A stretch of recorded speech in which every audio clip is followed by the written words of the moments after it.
నమస్తే. ఈరోజు మన స్టూడియోలో ప్రముఖ ఆధ్యాత్మికవేత్త, ఆస్ట్రోన్యూమరాలజిస్ట్ శ్రీమతి జయప్రద గారు ఉన్నారు. మేడంతో మాట్లాడదాం. మేడం నమస్తే. మేడం నమస్తే అమ్మా. శ్రీమాత్రే నమః. మార్చ్ నెల 2025 మిథున రాశి వారికి ఎలా ఉండబోతుంది, ఎలాంటి రెమెడీస్ చేసుకుంటే బాగుంటుంది అంటారు? తప్పకుండా మిథున రాశి వాళ్ళకి ఈ మాసం అంతా ఏంటంటే రాశిలోనే కూర్చుంటాం. అదొక్కటి వీళ్ళకి బాగుంది అనుకోవచ్చు, అలాగనే ఇబ్బంది పెట్టే అవకాశం ఉంది. ఎందుకంటే ఎప్పుడైతే ఒక ప్లానెట్ మన రాశిలో ఉంటే మంచిదే. అది ఎంత మంచిది అంటే ఒక సొంత నిర్ణయాలు తీసుకోవడానికి అవకాశం ఉంటుంది, సొంతంగా ఆలోచించడానికి అవకాశం ఉంటుంది, ధైర్యం చేయడానికి అవకాశం ఉంటుంది, ఏదైనా ధైర్య సాహసాలు చేయడానికి అవకాశం ఉంటుంది, చేయాలని నిర్ణయం తీసుకోగలుగుతారు. అలాంటి అన్నింటికి ప్లస్ పాయింట్సే. అదే మళ్ళీ రాసి ఆ ధైర్యం అనేది ఒక్కొక్కసారి మంచి అవ్వచ్చు, చెడవచ్చు. వాళ్ళ జాతకంలో యోగాలు బాగాలేదు అంటే ఇది కాస్త చెడ్డ పనులు చేయడానికి అవకాశం ఉంటుంది. ఎందుకంటే కుజుడు జనరల్గా మిథున రాశిలో ఉండడం అంటే ఏంటంటే కాస్త శారీరకమైన కష్టం. ఎప్పుడైనా పాపగ్రహాలు పాపస్థానంలో ఉన్నా, అలాగే పాపగ్రహాలు వచ్చి మన స్వయ రాశిలో ఉన్నా, అలాగే మన కుజుడు వెళ్ళి ఒక పడని ప్లేస్లో అంటే బుధుడికి పడదు కనుక ఆ ప్లేస్లో ఉన్నాం, ఖచ్చితంగా కాస్తంత శారీరకమైన కష్టం ఉంటుంది. ఎంత పని చేసినా అలసిపోతూ ఉంటారు, పని చేయిస్తూనే ఉంటారు. అంటే అలసిపోవడం అనేది వాళ్ళు అలసిపోతున్నామని చెప్పినా వదలరు. అంటే ఒక సాఫ్ట్వేర్ ఎంప్లాయీస్ తీసుకోండి, వాళ్ళకి ఏంటంటే ప్రాజెక్ట్ చేసి చేసి చేసి చేసి డే అండ్ నైట్ చేస్తుంటారు. అయిపోగానే ఇంకా ప్రాజెక్ట్ ఇస్తారు. ఇది అయిపోయింది మాకు ఓపికనే లేదని అంటే, లేదా ఇది ఇమీడియట్గా మీరు సబ్మిట్ చేయాలని చెప్పేస్తారు. ఒకవేళ కాదని అప్పుడు కానీ కోపం వచ్చి అరిస్తే ఉద్యోగం పీకేస్తారు. ఈ రెండు సిచ్యువేషన్స్ జరుగుతుంటాయి.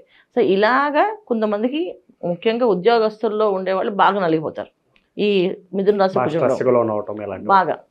తర్వాత దశమ స్థానంలో వెళ్ళి ఇప్పుడు మీనరాశి ఏదైతే ఉందో వీళ్ళకి దశమ స్థానం. అక్కడ ఏం చేస్తుంది, శుక్రుడు ప్లస్ బుధుడు రాహు కలిసి ఉంటాం. అంటే సుఖం అనుకునే ఆనందం పడే శుక్రుడు కూడా వెళ్ళి ఆ ప్లేస్లో ఉండడం, అలాగే రాశాధిపతి వెళ్ళి దశమస్థానంలో రాహుతో కలిసి ఉండడం వల్ల ఏంటంటే ఏదైనా సరే టైంకి తినడం కానీ టైంకి పడుకోవడం కానీ అవన్నీ మిస్ అయిపోతారు. అంటే సంతోషాలు ఆనందాలు అనేది మిస్ అవుతుంటాయి. ఆ టైం నడుస్తుంది, భోజనం అయిపోతుంది, టైం అంతా అయిపోయాక లాస్ట్ భోజనం చేస్తారు. అలాగే ఫంక్షన్కి వెళ్తారు, ఫంక్షన్ అంతా అయిపోయాక వెళ్తారు ఫంక్షన్కి. సో ఫంక్షన్లో ఎంజాయ్ చేయాల్సిన విషయాల్ని, ఫంక్షన్లో చేసుకోవాల్సిన కార్యక్రమాలన్నీ కూడా లాస్ట్ ఎండ్ ఆఫ్ ద డేలో వెళ్తారు, మొత్తానికి వెళ్తారు. ఎందుకంటే ఇక్కడ బుధుడు వెళ్ళి శుక్రుడు రాహు కలిసి ఉన్నారు కనుక ఎండ్ ఆఫ్ ద డే పని అవుతుంది. కాకపోతే అయ్యే వరకు టెన్షను, చికాకు, డిస్టర్బెన్స్ అనేది ఈ కుజుడు ఉండడం వల్ల మిథున రాశిలో జరుగుతుంది. దశమ స్థానంలో ఎప్పుడైతే ఈ గ్రహాలు ఉన్నాయో ఖచ్చితంగా ఇబ్బంది పెట్టే అవకాశం ఉంటుంది. ఎటువంటి ఇబ్బందులు పడతాయంటే ముఖ్యంగా వ్యాపారస్తులకి, మనుషులతో మాట్లాడే విధానం కానీ, వచ్చే పరిచయాలు కానీ, కొత్త పరిచయాలు కానీ, వాటి వల్ల కాస్తంత ఇబ్బందులు తెచ్చిపెట్టే అవకాశాలు ఉంటాయి. మంచి వాళ్ళే అనుకుని స్నేహం చేస్తే వాళ్ళు మోసం చేసే అవకాశం ఉంటుంది. తర్వాత వాళ్ళు ఏదో ఇప్పిస్తారని చెప్పి వీళ్ళని ఉన్నది ఉన్న డబ్బుని వాడేయడం కానీ, ఉన్న డబ్బుని ఖర్చు పెట్టడం కానీ, అయితే ఆ ప్లేస్ నుంచి మార్పించడం కానీ జరుగుతుంది. అవి జరగదు. సో వీళ్ళు ముఖ్యంగా చేయాల్సింది ఏంటంటే వ్యాపారస్తులు, వాళ్ళు 1-10 సార్లు ఆలోచించి వీళ్ళతో చేయొచ్చా చేయకూడదా, అసలు పరిచయం చేసుకుంటే అది ఎంతవరకు వెళ్తుంది, ఎంత ఎక్స్ట్రీమ్ వెళ్తుందంటే ఫ్రెండ్షిప్ వీళ్ళది జస్ట్ పరిచయం కానీ అబ్బా మన అందరి థాట్ ప్రాసెస్ బాగుంది, అన్నీ బాగున్నాయి, ముందుకు వెళ్దాం అని చెప్పి అలా ముందుకు తీసుకెళ్ళి పడేస్తారు. ఇది ఇంపార్టెంట్. అంటే అందరు పడేస్తారంటే కాదు, మళ్ళీ ఇది జన్మజాతకంలో ఉండే యోగాలు బట్టి, ఇది ఓన్లీ గోచార ఫలితాలు. సో గోచారంలో ఉండే గ్రహస్థితి మైత్రి ఇలా ఉంది కనుక వీళ్ళకి ఇలాంటి ఇబ్బందులు జరిగే అవకాశం ఉందని మనం చెప్తున్నాం. అదే వాళ్ళ జాతకంలో యోగం ఉండి బాగుంటే జాతక దశలు యోగిస్తే మంచి వాళ్ళు పరిచయం అయినప్పుడు మంచి వాళ్ళు అవ్వచ్చు. ఇప్పుడు చెడ్డవాళ్ళు అవుతారు, మంచి వాళ్ళు అవుతారు. కానీ మనం అది మంచి వాళ్ళ చెడ్డవాళ్ళు అనేది మనం తెలుసుకోవాలి, తెలుసుకుని ముందుకు వెళ్ళాలి. ఇది మిథున రాశి వాళ్ళు. సో ముఖ్యంగా ఇంకెవరికి బాగాలంటే విద్యార్థులు కొంచెం కష్టపడి చదివితే ర్యాంక్ సాధిస్తారు, లేకపోతే కాస్త ఇబ్బంది పడతారు. సో కుజుడు ఉన్నాడు కనుక ధైర్యంగా వాళ్ళు చదవాలనే మొండితనం, పట్టుదల వచ్చేస్తుంది, చేస్తారు. శారీరక కష్టం ఖచ్చితంగా ఉంటుంది. చదవకపోయినా కష్టం అయితే పడాల్సిందే. ఆ కష్టపడేదేదో కొంచెం గట్టిగా కష్టపడితే పాస్ అయిపోతారు. అలాగే ఉద్యోగస్తులు వస్తున్న మాత్రం చాలామంది జాగ్రత్తగా ఉండడం మంచిది. ఎందుకంటే చిన్న చిన్న విషయాలకి ప్లేసులు మారడం, అక్కడి నుంచి స్థలం మారడం, ఊరు మారడం, కొంతమందికి బదిలీలు అవ్వడం. గవర్నమెంట్ ఉద్యోగస్తులకి మాత్రం ఈ ప్లేస్ నుంచి ప్రమోషన్స్ అని పేరు చెప్పి ఎక్కడో తోసేయడం వాళ్ళని. అంటే అదృష్టమైన ప్రమోషన్లు ఏం కావవి, కాస్త ఇబ్బంది పెట్టే ప్రమోషన్లే. ప్రమోషన్ వచ్చింది, శాలరీ పెరిగిందా అని అదృష్టం పడే లోపు ఆ ప్లేస్ కాస్త ఉండే సిటీ నుంచి ఏదో మారుమూల ప్లేస్కి వెళ్ళడము, అక్కడ మళ్ళీ ఎత్తుక్కోవడం, అవన్నీ కొంచెం కష్టం ఉంది. ఇలాంటి పరిస్థితులు కనిపిస్తున్నాయి. తర్వాత ఇంకెవరికి అంటే విద్యార్థులకి బాగుంది, కాస్త కష్టపడితే అవుతుంది. ఉద్యోగస్తులు జాగ్రత్త పడితే అవుతుంది. వ్యాపారస్తులు చాలా చాలా ముఖ్యంగా జాగ్రత్త పడాలి. అలాగే వివాహ ప్రయత్నాల్లో ఉన్న వాళ్ళకి వివాహ విషయాల్లో బాగుంది. సో వివాహాలు జరగడం కానీ, వివాహాల్లోకి పాల్గొనడం కానీ, శుభకార్యాలు చేయించడం కానీ ఇవన్నీ బాగున్నాయి. వివాహ విషయంలో ఏ ప్రాబ్లం లేదు. ఇంకెవరికి సంతాన యోగం కోసం కష్టపడే వాళ్ళు కాస్తంత జాగ్రత్తగా ఉండాలి. ఎందుకంటే తెలియకుండానే కాస్తంత ఇబ్బందులు, కాస్త మెయిన్ మిథున రాశి ఉన్న స్త్రీలకి కాస్తంత ఇబ్బంది ఏంటంటే అనారోగ్య సమస్యలు రావడం కానీ ఆరోగ్యపరమైన ఇబ్బందులు. ఎందుకంటే ఇక్కడ రవి శని కలిసి ఉండడం వల్ల కాస్తంత అనారోగ్య సమస్యలు వచ్చే అవకాశం ఎక్కువగా ఉంది. ఆర్గ్యుమెంట్స్, తెలియకుండా ఈగో క్లాషెస్ ఇవన్నీ జరుగుతూ ఉంటాయి. ఈ డిస్కషన్స్ అన్నిటికీ కూడా కారణం ఏంటంటే ఇక్కడ కుజుడు ప్లస్ అక్కడ రవి ఇద్దరు ఉండడం వల్ల జరుగుతున్నాయి.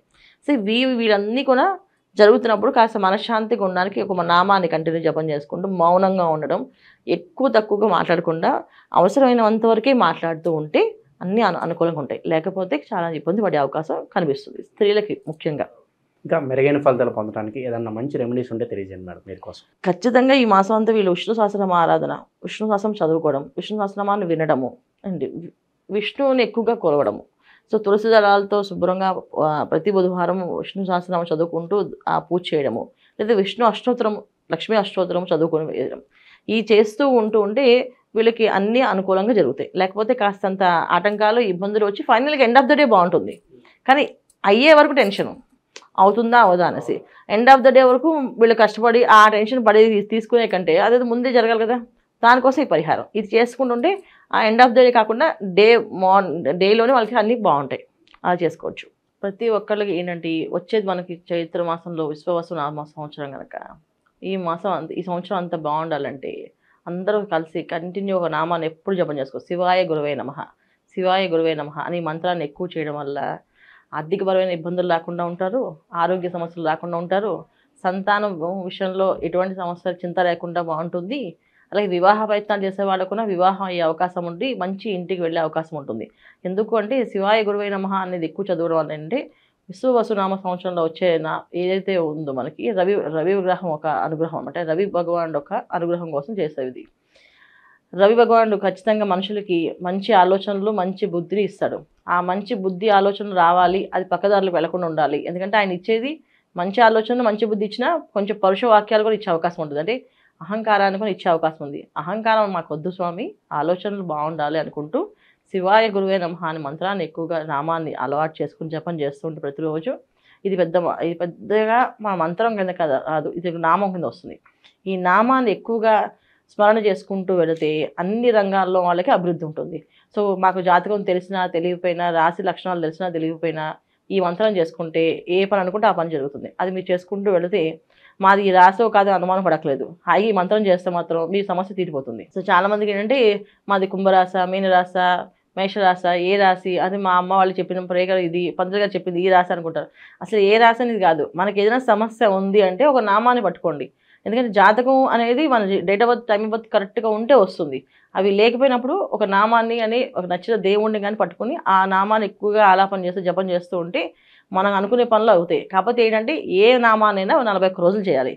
41 రోజులు కంటిన్యూగా 108 చొప్పున, 108 తక్కువ కాకుండా 1000 వరకు చేస్తే అదృష్టం కలిసి వస్తుంది. అంటే 108 రోజులు చేసిన కుదిరినప్పుడు 200, 300, 500 అలా పెంచుకుంటూ 1000 దాకా చేసుకుంటే ప్రతినిత్యం 1000 చేశారనుకోండి ఆ నామాన్ని 41 డేస్ కల్లా మీకు అన్ని పనులు సవ్యంగా అవుతాయి. ఖచ్చితంగా బ్రహ్మాండంగా అయిపోతాయి.